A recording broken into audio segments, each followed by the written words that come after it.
Hello, Jim Rajan. Thank you so much for spending the time to be on the Exploring Sunshine podcast. I'm so grateful to have you here. Thank you so much, Jim. My absolute pleasure. Thank you for inviting me on. A real pleasure. So, Jim, I would love to dive into, you went from being an MTV producer to an energy healer. How does one do that? What happened in your life for you to go from that career to the spiritual world, if you will? That's a really interesting question. I think that, well, when I was young, 17, 18, 19, 20, I was living in London, went to university, left university, didn't have a clue of what to do.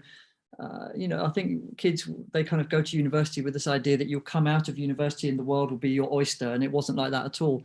So I just kind of fell into lots of different jobs and fell into film and TV work, really, without even planning it at all, and got myself to a place of working TV networks like MTV in London. And I'm very, very sensitive. I've always been a very, very sensitive person. So I would say it wasn't really me going from being an MTV producer to being an energy healer. I was always a very, very sensitive individual, but I didn't believe or have the confidence in that, or I didn't have people around me in my early life who would help me express that in any kind of way. My mum, she's a healer. My sister is a healer as well. They do things like homeopathy and Reiki. They're both Reiki masters. But I think the transition was really finding myself in an industry that was actually very negative and quite unpleasant to be in, and quite dark sometimes, and lots of drugs and alcohol, and people who were very driven without caring about anyone else, and I just didn't fit in that. And so I love the creative aspect, and I've always been very creative, and I love making things, but that side of it just kind of ruined it for me. And so one day I said, this isn't for me. I'm just going to go and do something else. And I went and worked in a bar for a while and became a cocktail bar manager. And then I tried this job and that job, and tried about 100 different things until I actually stopped and thought, well, wait a minute, what is it that I am? What am I? Instead of asking the world what I am, why don't I ask myself? And I knew that I was always able to kind of listen to people in a very specific way. And then one day, a friend of mine who lives in Monaco, here in Europe, I spoke to her one day, and she was in a difficult moment in her life. And I said, you know what, I don't know what I'm going to do or how I'm going to do it, but can I kind of do a thing for you? And she's like, yeah, okay, whatever. And so I did, and then called her and explained to her what came out, like in the healing ceremony I did for you, and it blew her mind, and she couldn't believe it. And she said, but no one knows that about me, and how on earth did you, where did you find out that? And I said, well, I just sat and listened to you. And so I then mentioned on Instagram or what have you that I'd done, that I was doing things like that, and people asked me if I could do it for them. And then before I knew it, I have loads and loads. I have almost too many clients now. That's brilliant. That is brilliant. I can fully relate to the film and television world. I too studied behind the scenes and found myself in the industry very lightly in the beginning. And then I would see the drugs and the ego, and I being sensitive myself, I could not relate to that. And so quickly after studying and only gently dipping my toes in that, I had to leave that world as well. That's really interesting, the parallel. Whoa, that's amazing, Jim. That's amazing. And I noticed on your website, it says that you've been tested for very high levels of ESP, extrasensory perception. Can you first explain what is extrasensory perception? Because we tend to use these words all the time and people think we know what, and then explain how one is tested for that. That's a really cool question. I understand the world in the way that I understand it, and I'll give you that. For me, everyone is psychic. Everyone is telepathic. Everyone has the ability to sit and listen to somebody on the other side of the world and hear what their essential self is saying. Everyone can do what I do, but not everyone has had my life story. Not everyone has had the suffering and the wonder of my life. And so I really use everything that's my entire life is me as a healer, in a way, right? And so extrasensory perception, you have that. It's just a word. Well, it's not, it's 3 words, isn't it? But you know what I mean? It's just a bunch of words that somebody has called your ability to feel stuff that you can't see. Or your intuition, or your ability to, sometimes we have a feeling like something bad's going to happen. We have to go away, or we have to run somewhere, or we have to do something, or there's a thing inside us that says, don't do that, or don't go there, Right. And so that you're not just a human being with kind of skin and hair, and that's not the sole entity of what a human being is. A human being is much more than that.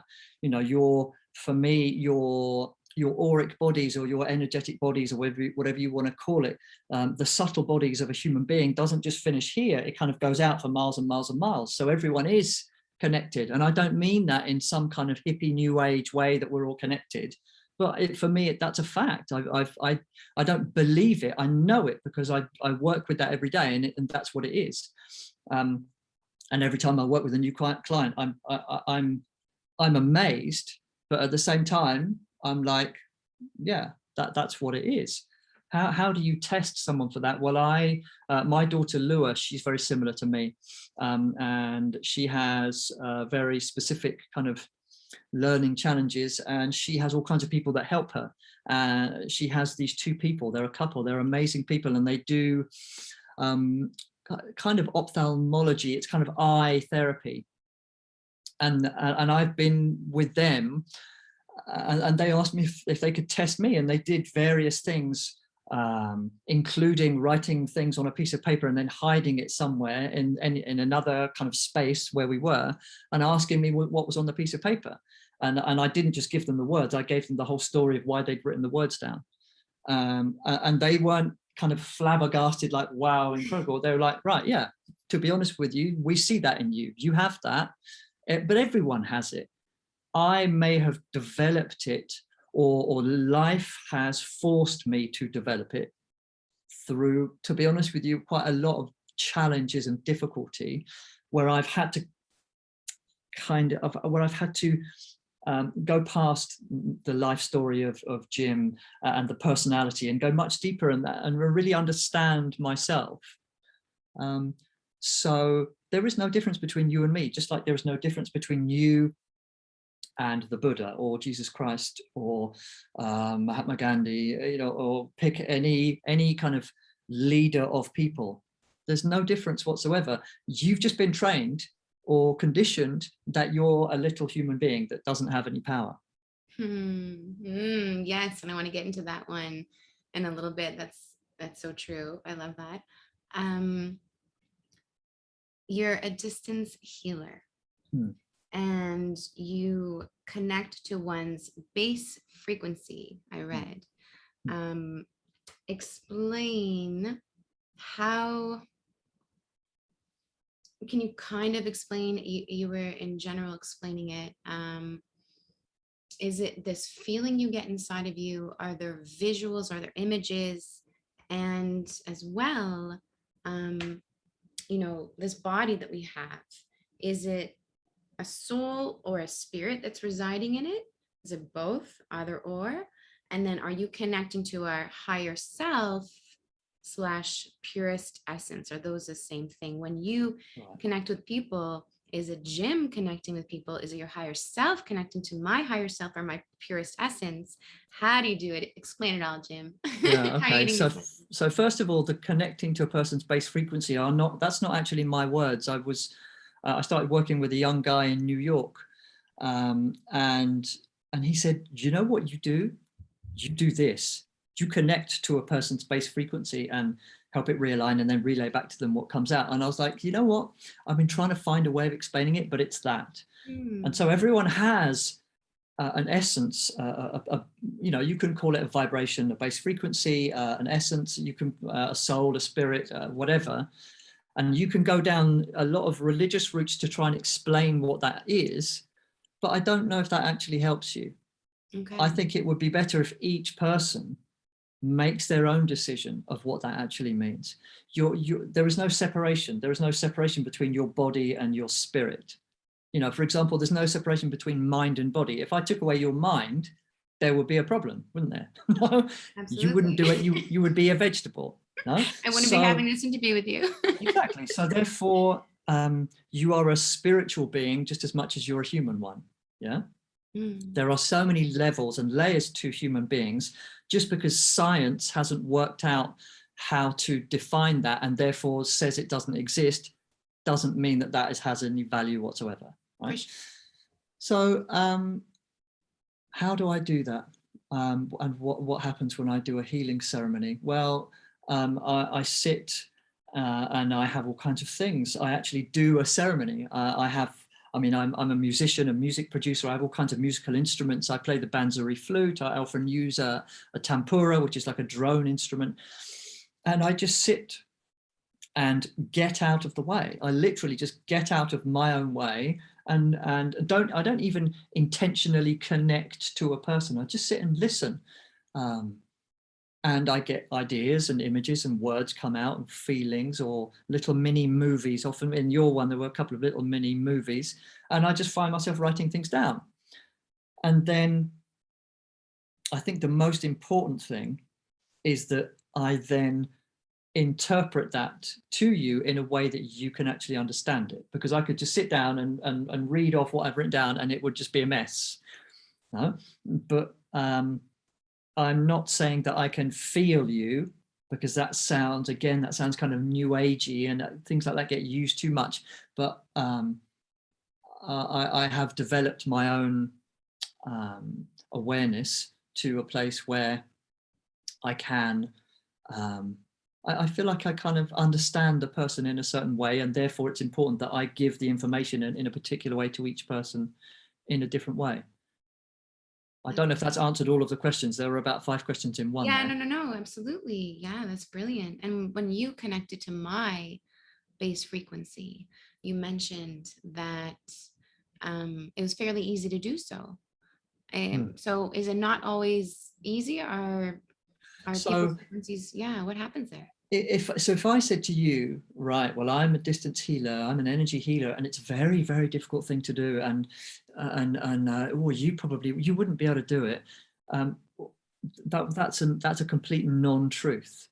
I'm putting myself above someone else. I'm saying I'm more powerful than you. I have a special thing that you don't have. Right. And you have to pay for it as well. And all of a sudden I become a business. Right. So I don't believe in that. It's very important for me to maintain integrity and dignity. If I don't live by those two things, then I don't deserve to be doing what I'm doing. Right. So for me, to do this work it's a real honor. And how I do it, I can explain to you for example, with things like entanglement, quantum physics. There's a law of quantum physics called entanglement, which says that when you have two entities that come from the same source, if you then separate them, put one on one side of the earth and one on the other side of the earth, if one acts in a certain way, the other one reacts in a certain way. Okay, so maybe that is how I'm able to sit and listen to you while I'm on the other side of the world. But I don't know. I'm not a quantum physicist.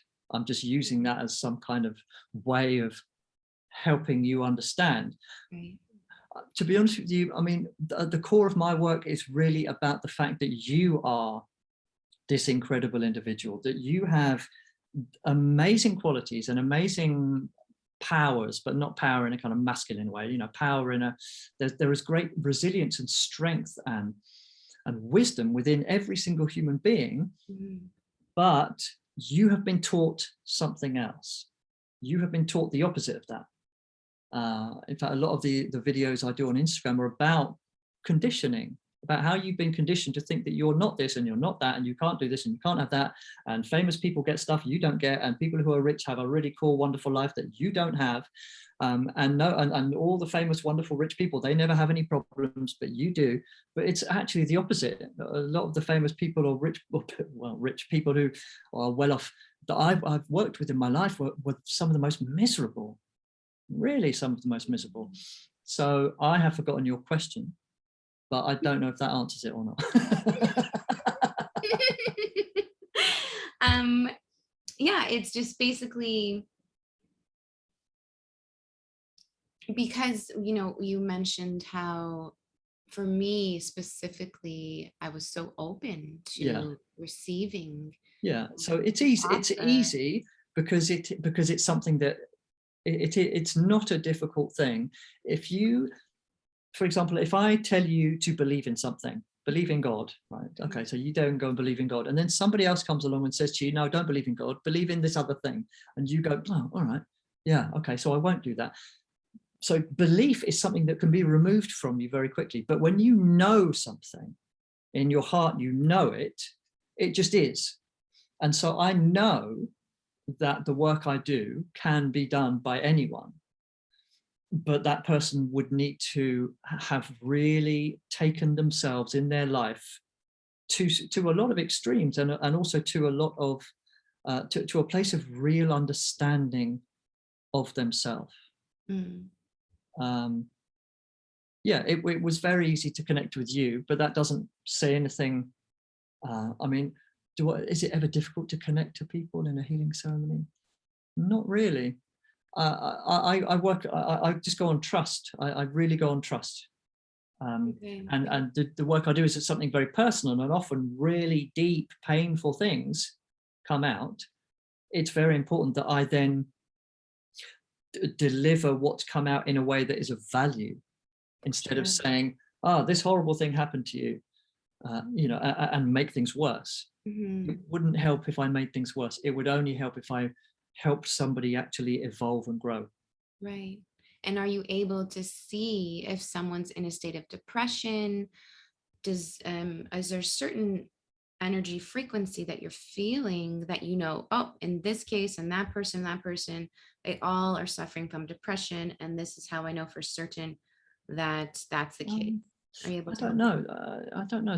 Sometimes it's very obvious. Sometimes I get things that are very of a deep spiritual, in inverted commas, nature, and sometimes I get things that are very, very practical, extremely practical, to do with work or a relationship or what have you. And I don't know what's going to come out until I sit down and put everything where it needs to be and just kind of close my eyes and get out of the way. But what I do find is that every single time I do a piece of work with someone, never have I done a piece of work with someone and they've gone, oh, right. They've always gone, oh my God, right, okay. I need to I need to change things. I need to reassess then. Oh, I'm doing this wrong, or I need to change that. Or I always find myself giving the person something that is of real value to them. Because I'm not actually doing anything. In a way, if you could, for example, the Buddha, the original Buddha, Shakyamuni Buddha, he lived years and years of really working hard on himself in a very, very deep way before eventually he came to enlightenment. Okay, so with the person that I'm working with, it's, how do I put it? It's really if the more kind of getting the like yeah.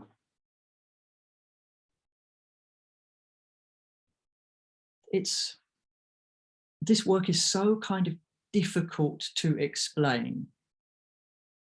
A lot of the time you can't even put it into words. But when you work with a person who has gone through some really difficult experiences in their life, You make sure that that person um, kind of receives what they need. And do you know that they've gone through these hard times prior to going in, or does that No, no, frequency not really. share with No, you? not really. Just like Mm, I don't know how they are in their day and what they're doing, and if they're at um, work or at home, or how the kids are, or how the mundane, ordinary stuff of life is. yeah, Um, yeah, it's. I know that sounds weird, but it's. we're all weird. We We're are all all weird in weird. I this mean, I lifetime. am one of the definite weirdos of the world, absolutely. And it took me a long time to learn to value that and not reject it and not try and be something that I wasn't. Right, And the right. more that I stopped trying, and the more that I was just myself and let go of the things that I was no good at, or failed at, or was competed and lost at, the more I just kind of opened up into the world and saw the true nature of things. And when you help another person see the true nature of things in their own life, it is impossible that that person stays in the same place. They Mm, have to evolve and grow and ask questions about themselves and ask questions about life and really move forward in their life in a way that brings them great value and therefore brings the people around them value. beautiful. And when you're tapping in, when you're connecting, um, is to the base frequency, is it able to tell you the future? That's a good question. No, no, because there's no such thing as the future, My friend is there? made sure I would ask that question. He's into Yeah. spirituality. He's like, I don't know if I've ever heard this, if they can find the future. So I mean, asked me. I've had sessions with, people of that nature, psychic people and what have you, and they've said this is going to happen or that's going to happen. You're going to meet this person who's going to do this, Mm, and I've sat there waiting for years and years for that thing to happen. But the future doesn't exist, nor neither does the past. How can anyone? I'm not saying that those things don't exist or that that's impossible, but in my understanding of the world, to tell someone's future, life is random. You probably only have about 10% of the control over your actual life anyway, to be honest with you. You think you have a lot more, but you don't really. Stuff happens. You just do your best to react to most of what goes on in the moment as best you can. For somebody to tell you what the future is going to be, I don't know. I mean, me and my partner Maria, we have a person who works like that, and I value that person's words very much. Do I see a person's future? I don't know. No, I don't think so. I see. I am given images about um, that person's capacities more than what will happen in their future. yes, yes, because I know with what you shared with me personally, just to give you all an idea, he would share that this lion came to Jim, right? Like an image of a lion. Mm, And this lion was trying to be more than it is. Like, it was trying to say that it's intelligent, but then you were saying in general that it's part of a pride and it needs its pride to do what it needs to do. So if you yeah. would like to dive deeper as to what you mean, just to give a little tidbit of.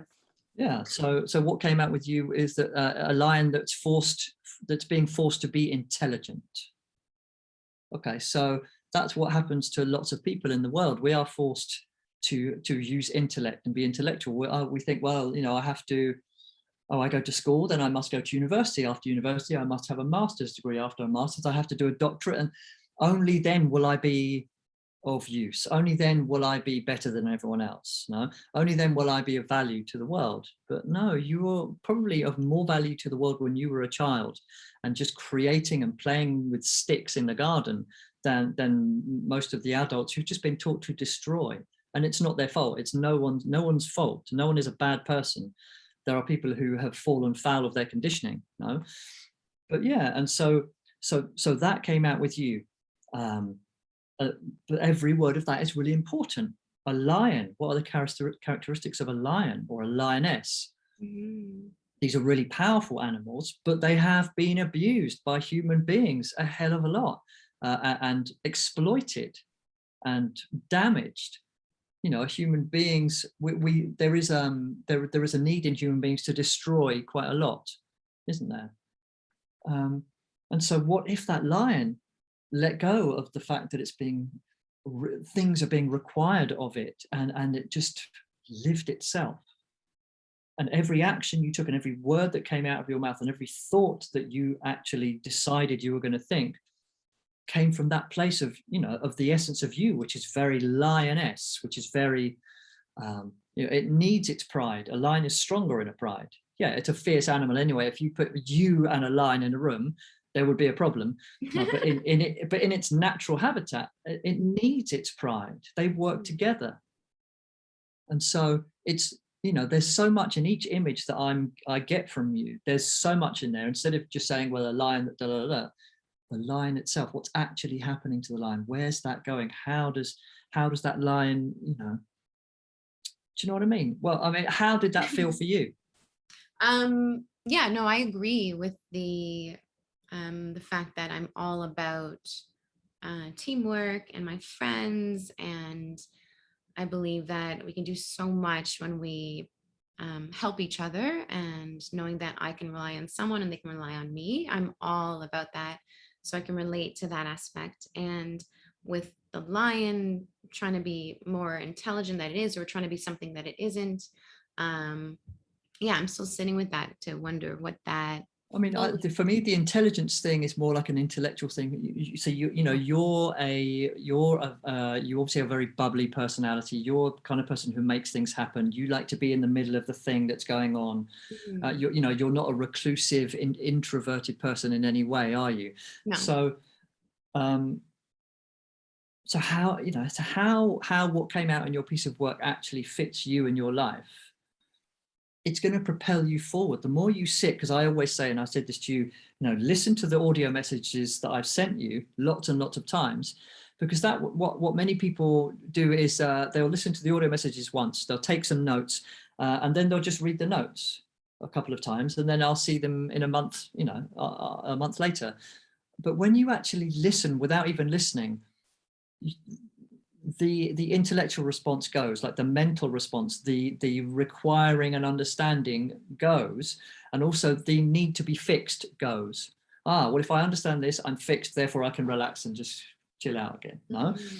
Instead, what you do is you start to just by hearing that information, it absorbs within you, and all of a sudden you feel different. And feeling is the most important thing. I would much rather have a feeling being than an intellectual one. Yeah. A person who really feels life, even if they're not successful by human standards, a person like that is far more useful. Right. Absolutely. I agree. When you're tapping in to someone, can you feel that dense energy in their the frequency? Is that outside the human body, or is it the same thing when you're tapping in? It's just, let's say, all of that person. Is a difference from where you go to what they're experiencing as a human? Oh, I don't know. What an interesting question. When you tap into yourself, if you go higher, does that feel lighter, if you will, than when you're going through something in your own personal journey? Well, we do like that idea of higher and lower. Therefore, the competitive edge always comes in. Oh, well, if I have a higher vibration than that person, that means I'm better than them. I don't know if I agree with that. Is a person's, is that thing outside of a person? There is a Hindu concept called Brahman, well, Brahman and Atman. Brahman says that all of there is universal energy, potential universal energy everywhere, all of the time. That's what Brahman is. Brahman is literally energy waiting to be used, and therefore in Hinduism, God is Brahman with purpose, is that potential energy that actually has been given a purpose and therefore made into a thing, a human being, a tree, a planet, whatever. Atman is an expression of Brahman in the form of a human being. So a human being is really a spiritual being in a human body. We use the word spiritual far too much, and spirit has often been associated with something outside of you. You know, if you're a spiritual person, then, you know, you believe in spirit, like spirit is something out there. No? But your spirit, you are the universe. The universe is not out there up in the sky. The universe is you. That's you. Energy, because we don't really have another word for it, is everything. It's you, everything around you, all of the time. I would say the signals, or what I receive from a person when I do a healing ceremony, I don't know where it comes from, but what I know is that what that person gives me in that moment is what's most important, what's necessary for them to hear.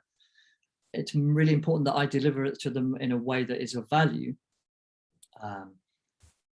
But for example, I love to not know anything about a person when I do a first piece of work with them. I much prefer that, because people, then I suppose in a way I'm just a human being like you are, and that I reassure myself that what I'm doing isn't just something in my head that I'm making up. No. So yeah, I mean, what you've asked there is actually a really big question that I don't have an answer for. I would love to know what your answer to that question is. Actually, what do you think about I, someone's energy? I think that there's something inside of us, and then there's something that's connected out there as well, looking out for us. Cool. And I think because we're humans having this human experience with all this temptation around us from, you know, I think there's good and bad on earth and beyond what some can see. And these bad energies, or the bad people, maybe it's the same, it could influence. And if someone isn't strong enough and they don't have their integrity and strong character and morals and ethics and values and all that, then they get persuaded, and then from there they will then hold like lower energies in their bodies. And it's until you work with the mind and express yourself and apologize, or do great things and love and give to one another and raise your vibration and ask for forgiveness, then we will continue to suffer and feel heavier.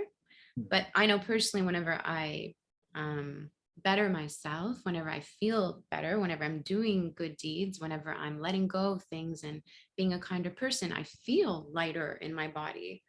So I think we create all this dense, heavy energy. And you might even notice it when you take a shower, when you wash off what's on the outside of our, I guess, our auras. So I do believe that there is this other energy out there that is connected to us. It's, I think better than, I think my higher self is better than me, knows better, and it's lighter, and it wants what's best, as well as our spirit guides and angels that are always they're higher, they're up there, they're floating around, they can go everywhere, and there's no time, doesn't exist for them. I think they're in the future, the past, the present, all at once somehow. So I think when these energies are carried within our bodies, it definitely doesn't feel right. And then people will go to you and other people, the energy healers, as well as those that have studied the mind, in order for us to just take a deep breath and let go of things that are no longer serving us. So when people like you connect to energy, first of all, I love it that you're like, I'm not even sure. I love the honesty in that. And you know, you'll probably sit with that and wonder maybe later on, be like, hey, is there something else? Am I feeling just them and all of them? And you know, and maybe you can't even decipher, maybe you'll never be able to decipher the difference, and does it even matter? But I love it that yeah, I just love that you're unsure of that. That's cool. I mean, what you feel is right. What you're saying is correct. It's absolutely correct. You know, for you. Nobody can say, no, that's wrong, actually, it's like this with the thing that, no one has come up with what the actual thing really is. And so what your story is always right. um, I, the one thing that I find is really important is that suffering is really, really important. I think it's very important that people suffer, because then you get to a place in life where you understand things in a very, very different way. We are not supposed to be removed from suffering. Suffering is enlightenment in many ways. And I'm a person who's gone through some very, very deep suffering, and I'm so grateful for it. I'm deeply, deeply grateful for the suffering that I've been through, because it has shown me such clarity and such me-ness. So, the story that you have decided of how life is absolutely correct. But that doesn't mean you can't change it and evolve it and decide it's slightly different in a year's time or in 10 years' time. You're absolutely within your rights to decide how life is. Yeah. The only problem is that many people have decided without actually thinking, without actually listening to their own heart. They've just been told something and they've gone, yeah, all right, yeah, let's go with that. And they're not actually living their own existence. They're living someone else's. And that's a shame, because life is so short and so quick and so fragile that to not be living your own existence is such a shame. Right. But yeah, I mean, I love your image of it. I love it. Thank you. Thank you.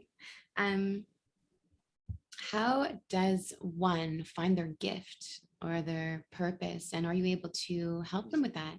Easy. You are your gift. You are not separated. Again, this is a thing that we're separate from our mission. My mission in life, I'm looking for my mission. Like, where is it? I have to go through all this grueling hardship to find my mission. Where is it? It's you. It's how you act every day, in how you breathe, how you talk to people, how you make sure you smile at the person in the supermarket. It's how you go about every little thing that you do, and how you maintain your mind. How it's what you allow your mind to think and what you don't allow it to think. It's it's the thoughts you discard, and it's the thoughts you don't discard. You are a gift. You are the gift. Okay, you got born, and that the gift is there, complete already. There is nothing missing from you. There is nothing outside of yourself that you need to find. On the contrary, you don't need to do anything, because that's violent. What you can do, what you could give yourself the choice or the opportunity to do, is start to listen to yourself and not listen to anyone else, because no one else on this planet has got a clue about anything. Show me one person who has a clue what they're doing, and I'll be very impressed. Okay, so you just be yourself, and life or God or spirit or source or whatever you want to call it will give you opportunities to express that. But when you don't allow yourself to be that, then life keeps giving you barriers and limitations and problems until you learn that you are the gift. And how does one differentiate between their frequency, so you don't believe in the outside self, you believe it's all within. So if I want to ask what I believe is my higher self to listen, how do I know that that's my higher self coming in, or if that's Corinne's thought, the mind? Because your quote is, the mind is just a tool, it's not you. So then if I want to go to my, I believe, higher self, how do I know that's Corinne's higher self coming through, or that's just my mind coming through? I would say that your higher self is inside of you, but you are everything. And again, I don't mean that in some kind of new agey way, because there's all of these quotes of the "you are everything," and "you are the universe" is a great one. But you are, okay? You are connected to all things. You are a part of everything. You don't believe that. You've been taught something different, but essentially you are. And the more you allow yourself to feel that, the more you will just know that your higher self is just another one of the many yous that there are. There is a you that is great at playing tennis. There's a you that is great at really listening to a person on the other side of the world and empathizing with them. And there's a you that there's all kinds of yous, and you pick through and you go through them probably thousands and thousands of times a day. How do you know that one is this and one is that? Intuition. Because intuition, when your intuition is saying something. You know what the difference between your mind saying something and your intuition saying something, because the mind has something like 20,000 thoughts a day or something like that. Okay, but the intuition, it creates feelings in your body that are different.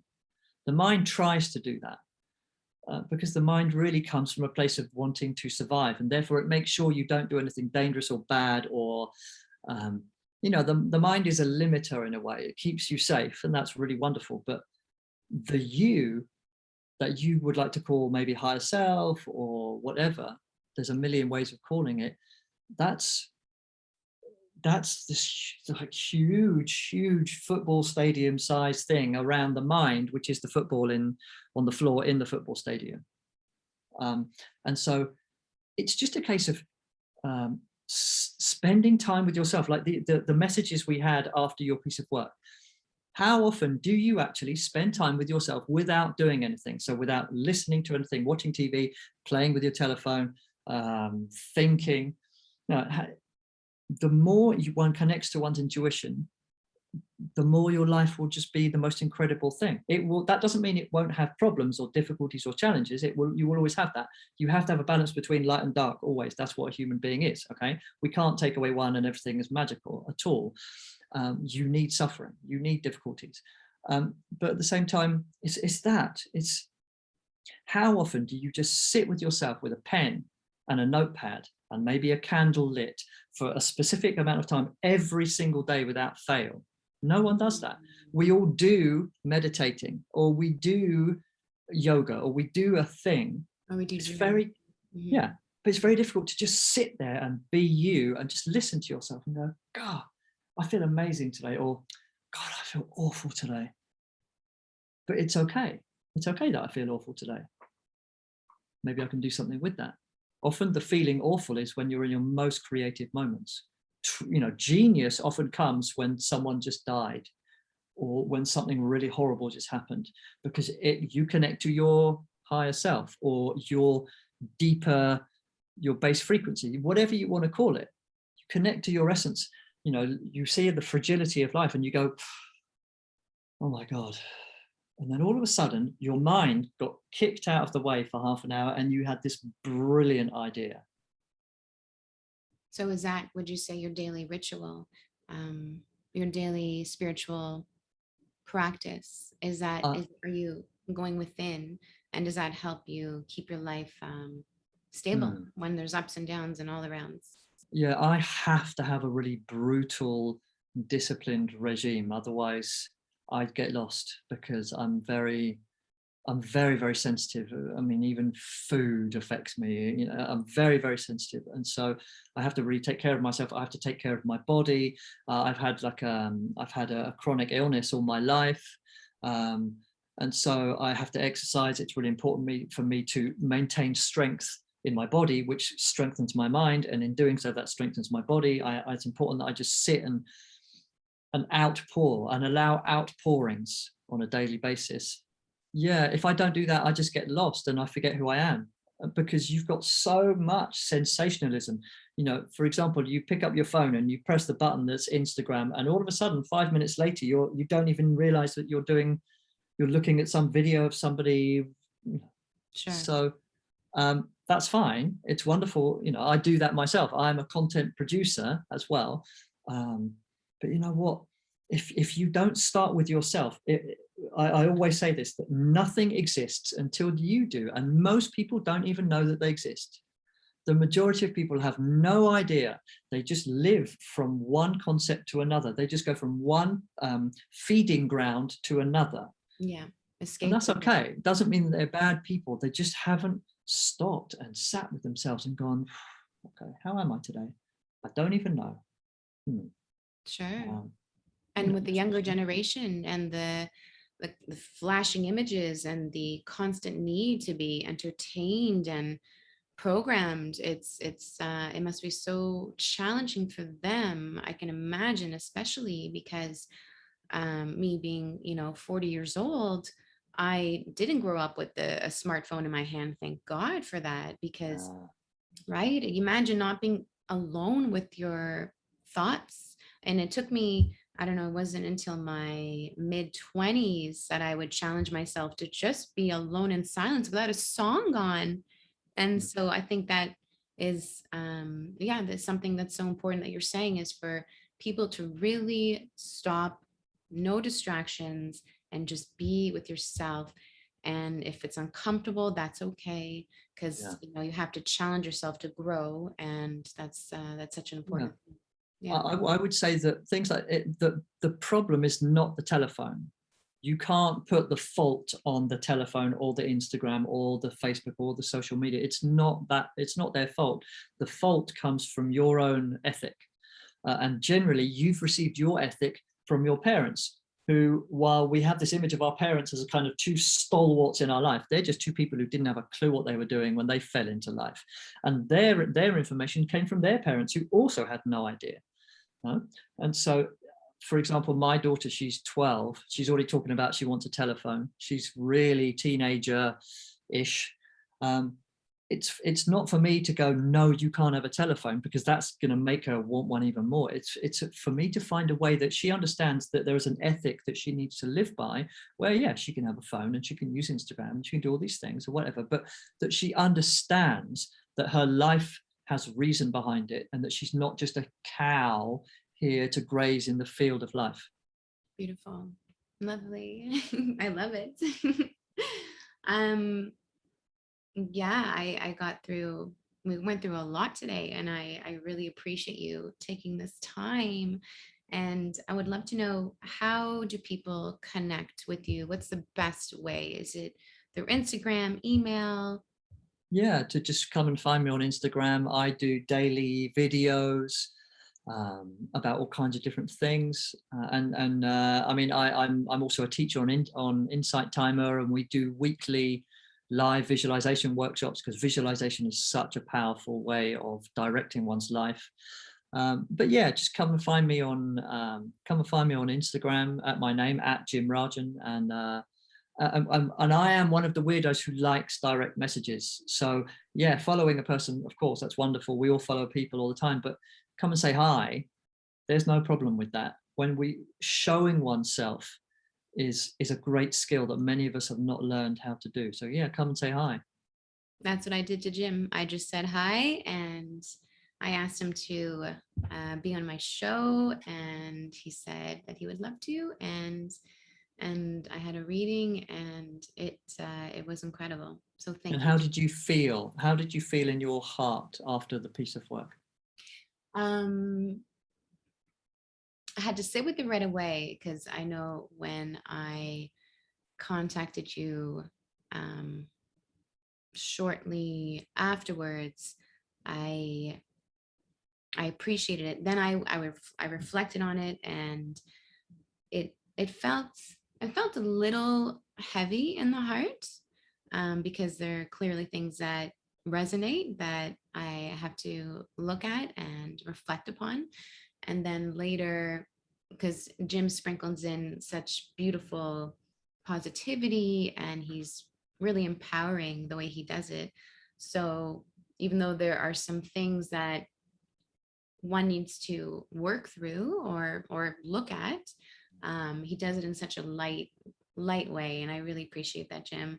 So yeah, I'm still integrating it. I'm still reflecting it. I'm still going to my friends with it, and they're saying, yeah, Corinne, that's definitely you. I'm like, really? Okay, cool. That's so cool. That's how I'm seen, Hmm. because I'm just being me. And it's amazing that you, Jim, can show me things that I'm maybe am not aware of, and I'm appreciative of that. So thank you so My much. pleasure. I would just say take your time, and don't go to the mind to try and be fixed. And the life is a process. It's not a be all and end all. You don't get fixed and then so everything's okay. And like, this is a very male thing, is to look for comfort, and then when the comfort's there, the man just goes, "Pff," and then wonders why his wife leaves him. a year later. And so it's not about being fixed or finding necessarily more comfortable places. It's about finding yourself and learning about who you are and what you can really bring to this world, because you would not have been given a life for fun randomly. You've been given a life for a very special purpose. You are the gift. Find it, explore it, create it, and then show us what it is. Thank you. Thank you, Jim. And Jim also, he has a beautiful book. It's called Boost Your Life in 30 Days, the Daily Affirmation Series. And it's essentially about different affirmations and mantras. Yeah, when I started my Instagram channel about 2 years ago, I didn't really know what to do. I wanted to connect with people, but I didn't know how. And I use affirmations myself. And so I thought I'd put an affirmation, and loads of people liked it. I thought, all right, well, that's it. And then, and now they're a really kind of important part of my work, because you beating your mind to death with an affirmation 50 times a day is the most enlightening, empowering thing. It really brings you to a place of strength. You're like, no, I'm not listening to my mind going all the time. I'm actually, one of the ones I love is today I'm on fire. Today I'm on fire. Sometimes you have to force that one because you feel awful. I'm not on fire. No, I am on fire. Today I'm on fire. You say it over and over again. You say it out loud. You say it in your head. And by the end of the day, you had an incredible day because you brought your inner self, higher self, base frequency, spirit, whatever you want to call it, out to reveal itself. That's brilliant. And, words do have power. Each word holds a frequency. So he's bringing such powerful, high vibration words to you. And they say scientifically that it actually, daily affirmations, they improve your mood, they boost your self-esteem, right? Yeah. All and your self-image. Yeah, absolutely. And that's huge. And that's what we all need. Except for the narcissists. No, I'm just joking. They all think they're great and grand, but no, there's deep hurt in their childhood why they became that way. Just joking. So thank you, Jim, so much. I really appreciate it, and I wish you such a wonderful evening where you are. Afternoon. Yeah. A wonderful afternoon. Thank you. My pleasure. Anytime. Really appreciate it. Thank you. Speak to you soon. Bye.